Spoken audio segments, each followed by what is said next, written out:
अस्सलाम वालेकुम students, welcome to my channel BS notes. Students, हमारे पास discrete mathematics with applications course है जो हमने स्टार्ट किया हुआ है। चैप्टर नंबर 2 पे हैं और चैप्टर टू हमारे पास है introduction to logic and proofs. Book है हमारे पास डॉक्टर अब्दुल रहमान की। चैप्टर 1 चूँकि कंप्लीट हो चुका है, चैप्टर 2 में 2.1 एक्सरसाइज से रिलेटेड अभी हम बेसिक्स देख रहे हैं।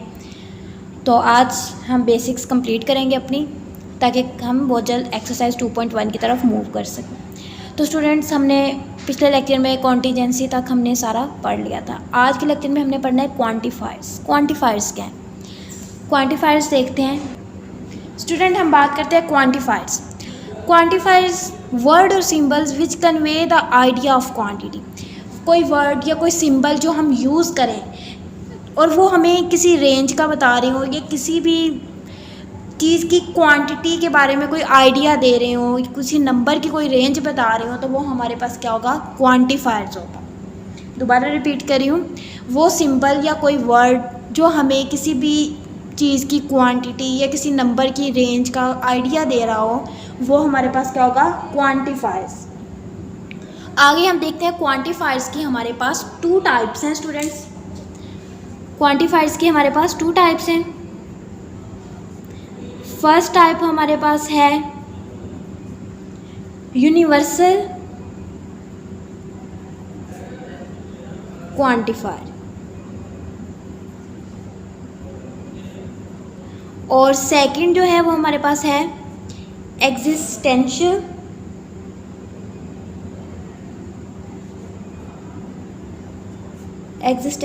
क्वांटिफायर।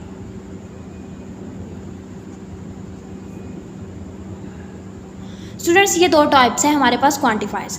फर्स्ट हम डिस्कस करते हैं यूनिवर्सल क्वांटिफायर्स। तो स्टूडेंट, यूनिवर्सल क्वांटिफायर हमारे पास क्या है? वर्ड और symbol which convey the idea of all objects under consideration. Students, first हम देखते हैं कि यूनिवर्सल, जहाँ पे बात यूनिवर्सल की आ जाती है वहाँ पे पहले तो होल की बात होती है, उसमें सब कुछ आ जाता है, ठीक है। फिर उधर अंडर कंसिडरेशन, जब हमने यूनिवर्सल सेट पढ़ा था, हमने उसमें भी इस चीज़ को डिस्कस किया था कि यूनिवर्सल में हर चीज़ आ जाती है, होल की बात की जाती है। तो वर्ड और symbol which convey the idea of all objects under consideration, बिल्कुल सेम जैसे क्वांटिफायर था, इसमें भी वही कि ऑल ऑब्जेक्ट्स, तमाम ऑब्जेक्ट्स अंडर कंसिडरेशन है, उनका जो आइडिया या उनका हमें रेंज बताएं।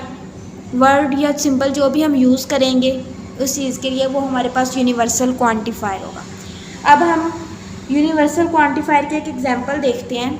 स्टूडेंट, यूनिवर्सल क्वांटिफायर अगर हमारे पास यूँ लिखा हो, स्टूडेंट्स अगर हमारे पास कुछ ऐसी स्टेटमेंट है, ये जो मैंने एग्जांपल के आगे लिखी है, तो अब हमने इस स्टेटमेंट को पढ़ना किस तरीके से, हम इसे रीड कैसे करना है? तो हम इसे रीड कैसे करेंगे? हम करेंगे, पहले हमें पता है कि ये क्या है। इसको हम क्या कहते हैं? जो सिंबल है इसको हम कहते हैं फॉर ऑल। तो हम इसे कैसे रीड करेंगे? फॉर ऑल एक्स बिलोंगिंग, ये वाला साइन हमें पता है बिलोंग्स का है,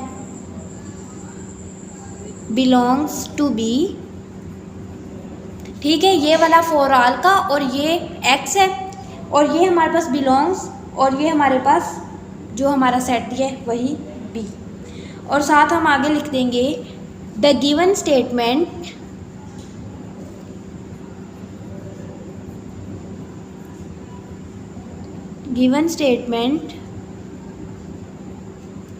is true. The given statement is true. तो हमने इसको इस तरीके से पढ़ा, for all x belongs to B, the given statement is true. तो स्टूडेंट, ये हमारे पास यूनिवर्सल क्वांटिफायर था। नेक्स्ट हम मूव करते हैं, यूनिवर्सल क्वांटिफायर के बाद हम देखते हैं एग्जिस्टेंशियल क्वांटिफायर। स्टूडेंट, अब हम देखते हैं existential quantifier. Existential quantifier, student, हमें ये जो स्टार्ट में वर्ड आ रहा है एग्जिस्ट, हमें इसी से ही पता चल गया है कि यहाँ पर किसी चीज़ की एग्जिस्टेंस के बारे में बात होगी। एग्जिस्टेंशियल क्वांटिफायर है, इसमें किसी न किसी चीज़ की, ऑब्जेक्ट्स की या किसी भी चीज़ की एग्जिस्टेंस की बात होगी। तो वो सिंबल्स या वो वर्ड्स जो हम यूज़ करते हैं किसी भी ऑब्जेक्ट की या किसी भी चीज़ की एग्जिस्टेंस का आइडिया देने के लिए या एग्जिस्टेंस के लिए, तो वो हमारे पास एग्जिस्टेंशियल क्वांटिफायर होगा। स्टूडेंट हम इसकी एग्जांपल देखते हैं। एग्जिस्टेंशियल क्वांटिफायर की एग्जांपल है हमारे पास। स्टूडेंट्स अब जो ये मैंने एग्जांपल लिखी है इसमें कुछ सिंबल्स यूज़ हुए हैं। फर्स्ट सिंबल ये यूज़ हुआ है, सेकंड ये यूज़ हुआ है। तो स्टूडेंट अब हमने इस जो ये स्टेटमेंट हमें दी है कि हमने इसे रीड कैसे करना है, हमने देखना है कि हम इसे रीड कैसे कर सकते हैं। तो पहले हम इन दोनों सिंबल्स को देखते हैं। ये सिंबल तो हमने पीछे भी डिस्कस किया था, बिलोंग्स का है। और ये सिंबल ये तो हमने पीछे नहीं देखा था, ये क्या है, ये है एग्जिस्ट। जो हमने एग्जिस्टेंस की बात की है ना यहाँ पे, ये उसको शो करेगा, एग्जिस्ट। तो हम इसे कैसे करेंगे, हम इसको लिखेंगे या रीड कैसे करेंगे, देयर एग्जिस्ट। ये सिंबल की जगह पे हमने एग्जिस्ट लिखा, आगे एक्स आ रहा है, एक्स बिलोंग्स टू ए। ठीक है स्टूडेंट, नेक्स्ट हम लिखेंगे वही जैसे हमने पीछे लिखा था, P of x is true. इधर आप लिख लें सो लिख लें और फिर ये लिखते हैं स्टेटमेंट, देयर एग्जिस्ट, एग्जिस्ट इसको कर रहा है और बिलोंग, ये जो है सिंबल ये बिलोंग्स का है। ठीक है, बिलोंग टू ए। तो हमने इसको इस तरीके से पढ़ना है। स्टूडेंट्स अब तक हमने इस लेक्चर में क्वांटिफायर्स और क्वांटिफायर्स के दोनों टाइप्स को डिस्कस किया। मैंने बहुत ईजी वर्ड्स में टाइप्स को लेके चली हूँ। नेक्स्ट हम देखते हैं, नेक्स्ट हमारे पास क्या है। तो स्टूडेंट्स अब हमने देखना है लॉजिकल इक्विवेलेंसीज। लॉजिकल इक्विवेलेंसीज में स्टूडेंट्स अगर हमें कोई सी भी दो उन्होंने हमें दे दिए ना, कंडीशंस दो दे दी हैं, तो हमने उन दोनों को वेरीफाई करना है। अगर तो वो दोनों की ट्रूथ टेबल की वैल्यूज सेम आ जाती हैं तो हमने कहना है कि लॉजिकली इक्विवेलेंट है, अदरवाइज हम नहीं कहेंगे। इसका मैं आप लॉजिकल इक्विवेलेंसीज हैं क्या, मैं आपको बताती हूँ। अगर हमारे पास एक कंडीशन कुछ इस तरीके से दे दी है और साथ यूँ करके दिया है और साथ हमारे पास कुछ ये है, ये, तो अगर हम इन दोनों का ट्रूथ टेबल बना लें, फॉर एग्जांपल कि जब हमने इसका ट्रूथ टेबल बनाया, स्टूडेंट्स मैं सॉल्व नहीं करी, मैं जस्ट वैसे ही आपको बता रही हूँ कि जब हमने इसका ट्रूथ टेबल बनाया तो हमारे पास आ गया है फॉल्स, फॉल्स, फॉल्स और ट्रू। ठीक है स्टूडेंट्स, और जब हमने इसका बनाया तब भी हमारे पास इसी तरह आ गया फॉल्स, फॉल्स, फॉल्स और ट्रू। तो स्टूडेंट्स जब कोई भी दो इस तरह रिलेशन दिए होंगे या कोई कंडीशन दी होंगी, तो जब उनका यूँ ट्रूथ टेबल की यूँ वैल्यूज सेम आ जाएंगी ना, तो हम कह देंगे कि ये लॉजिकली इक्विवेलेंट है। तो अब ये दोनों क्या है, लॉजिकली इक्विवेलेंट है। इसी तरह हमें कोई दो और भी दे सकते हैं वो क्वेश्चन में, और पूछा जा सकता है कि लॉजिकली इक्विवेलेंट है या नहीं। तो आपने जो भी इस तरह कोई भी कंडीशन आपको दी होगी, आपने जस्ट उन्हें सॉल्व करना है।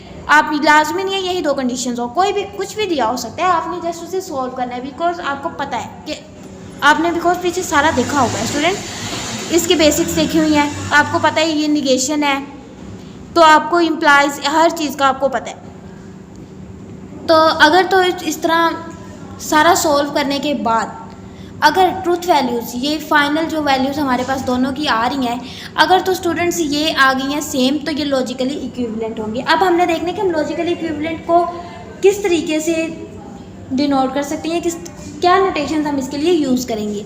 तो नोटेशंस जो हम इसके लिए यूज़ करेंगे लॉजिकली इक्विवेलेंट के लिए, वो पहली है हमारे पास पी, इसके दरम्यान में हम 3 लाइनें लगाएंगे, जैसे हम इक्वल के लगाते हैं इस तरह, इसमें 3, और फिर हम इस तरीके से भी कर सकते हैं, फिर हम इसको इस तरीके से भी कर सकते हैं,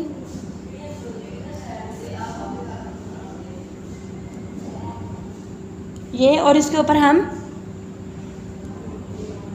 ये। तो स्टूडेंट्स इन 3 नोटेशन से हम कर सकते हैं। डेफिनेशन इसकी देख लेते हैं। Compound propositions that have the same truth values in are possible cases are called logical equivalent. वही कि जितने मर्जी केसेस इस तरह के आपको दिए हों, जब उनकी ये वैल्यूज़ फाइनल वैल्यूज़ यूँ सेम आ जाएं तो वो लॉजिकली इक्विवेलेंट होंगे। तो स्टूडेंट्स आज के लेक्चर में हमने डिस्कस किया क्वांटिफायर्स, क्वांटिफायर्स की हमने टाइप्स देखी हैं आज के लेक्चर में, यूनिवर्सल क्वांटिफायर और एग्जिस्टेंशियल क्वांटिफायर। फिर हमने लॉजिकल इक्विवेलेंसेस को देखा। तो ये हमारा आज का लेक्चर था। आज के लेक्चर्स में हमारी 2.1 से रिलेटेड जो डेफिनेशंस थी, जो थ्योरी थी, वो हुई कंप्लीट। इंशाल्लाह नेक्स्ट लेक्चर में हम एक्सरसाइज 2.1 की तरफ मूव करेंगे। नेक्स्ट लेक्चर तक के लिए अल्लाह हाफिज़।